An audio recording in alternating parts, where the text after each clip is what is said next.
नमस्कार श्रोते हो, पोथी वाचन या आध्यात्मिक यूट्यूब चॅनलवर तुमचे खूप खूप स्वागत.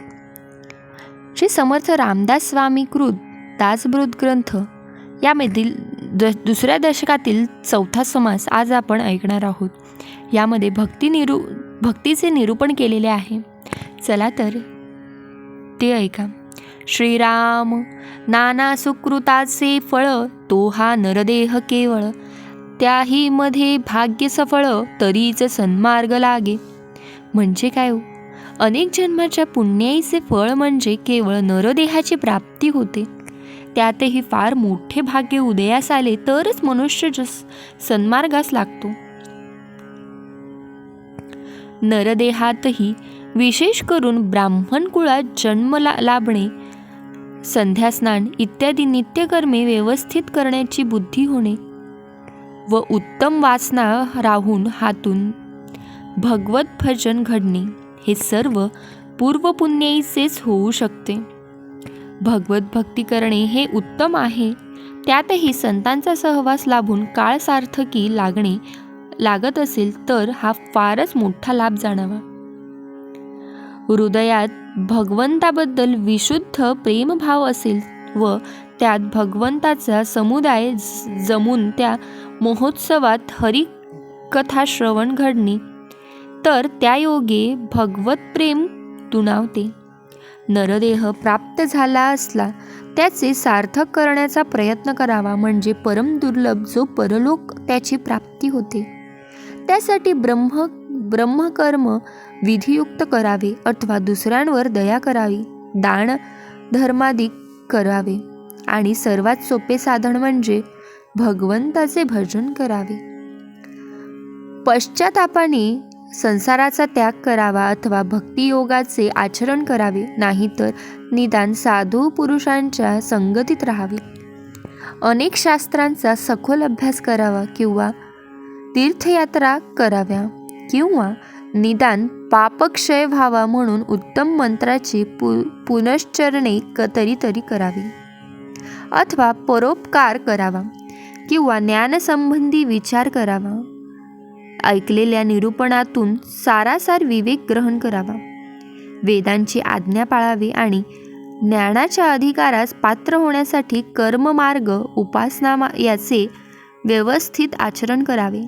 काया वाचा आणि मनाने जी सामग्री प्राप्त होईल त्याने पाणी, फुले, फळे अथवा जल याने भगवंताचे पूजन भजन करून आपल्या जीवनाचे सार्थक करावे. नरजन्मास आल्यासारखे काही ना काही साधन करून तो जन्म सार्थकी लावावा. असे जर केले नाही तर जन्म वाया जाऊन आपण केवळ पृथ्वीला भारभूत होऊन राहतो. नरदेहाचा यथोचित उपयोग करून आत्महित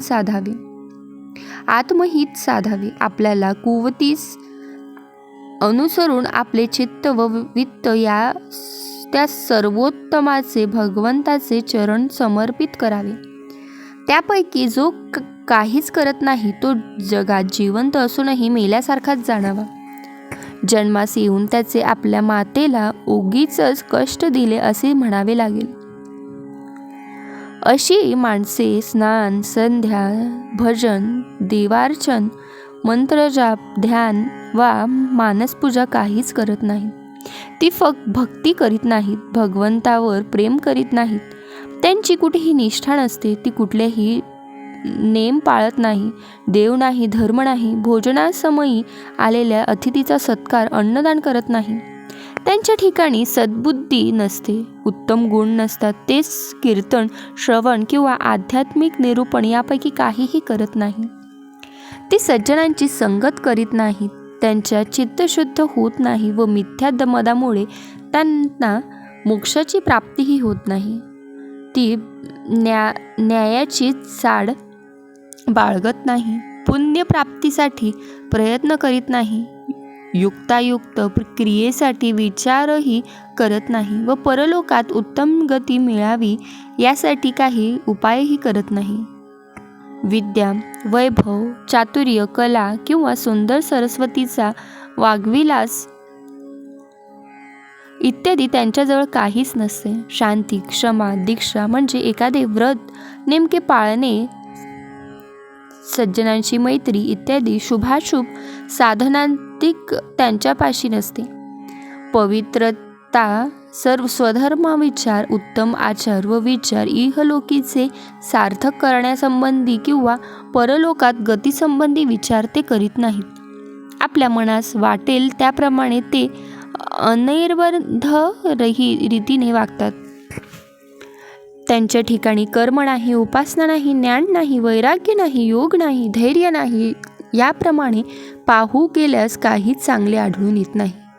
त्यांच्या ठिकाणी विरक्ती, त्याग, समता, उत्तम लक्षणे, भगवंताविषयी आदर आणि प्रीती या सर्वच गोष्टींचा अभाव असतो. लोकांचे गुण पाहून त्यांना संतोष वाटत नाही, परोपकाराचे सुख त्यांना माहीत नसते आणि अंतर्यामी हरिभक्तीला लेशही नसतो. अशा प्रकारचे लोक म्हणजे जिवंत असून प्रेतासमान अपवित्र समजावेत आणि पवित्र लोकांनी त्यांच्याशी भाषणही करू नये. जर पूर्वपुण्याचा संग्रह असेल तर त्या पुण्यवान मनुष्याकडूनच भगवत भक्ती घडते. ज्याचे पूर्व कर्म जसे असते त्याचप्रमाणे त्यांना तसे फळ प्राप्त होते. इति श्री दासबोधे गुरुशिष्य संवादे भक्ती निरूपण नाम समाप्त. चौथा समास समाप्त. जय जय रघुवीर समर्थ.